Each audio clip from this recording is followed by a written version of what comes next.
Joining us now from Samoa is Barbara Drever from One News. Thank you for joining us, Barbara.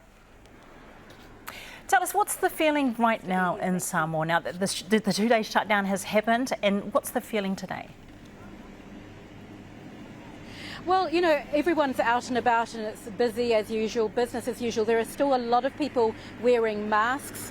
And of course, while with the death toll yesterday stood at 63, we're expecting that to have risen overnight. There were another 20 children in intensive care.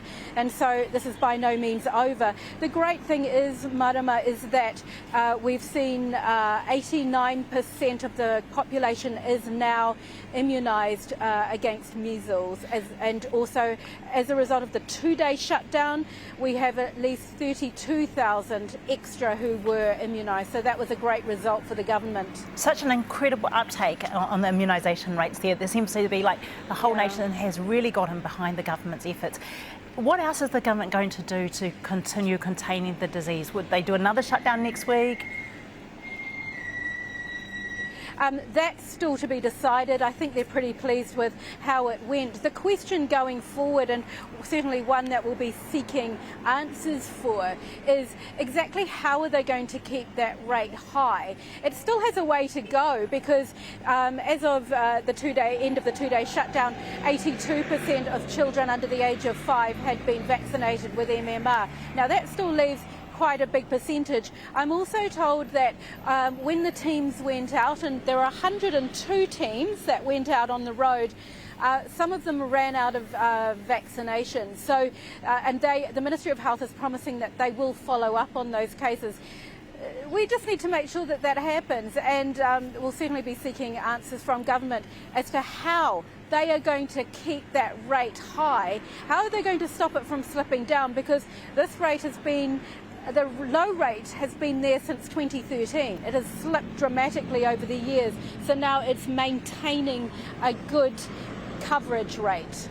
And in terms of the children, of course, in terms of the measles, there's the other impact on, in terms of the kids, health-wise, those who have picked up the measles. Are we going to be seeing a lot of those children affected long-term in terms of their health?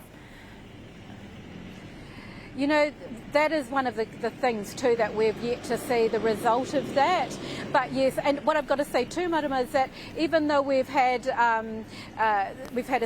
20 in ICU, there could well be more out there, because the villages we visited yesterday, there were some very sick children who were raced to hospital while we were there. So the medical teams are going around, they're discovering more children who are sick. So we've not come to the end of that. And as you say, the impact on the children's health and the family's health. So for example, we came across a mum yesterday. She had an extremely ill child. Her other 2 children had already been sick and were in recovery, and a niece in the same whale was also sick. And she hadn't been immunised, so she was raced down to get vaccinated while the medical team were there, and then she and her child were raced here to hospital. This is the type of thing we're seeing, and it's still unfolding. This is by no means over. Yeah, we've had the 2-day shutdown, but this is by no means over, and we are yet to see, I think, the full impact on this country's children. You know, we're heading into Christmas, and I can't imagine the grief that these families are going through, having lost their little ones. How do you think Samoa is going to get through this as a nation? It's pretty difficult for them, actually. Everyone gets emotional when you see these children who are so sick and their parents frantically worried, because they too, you know, social media is well and alive here in Samoa. Everyone knows about the dead children.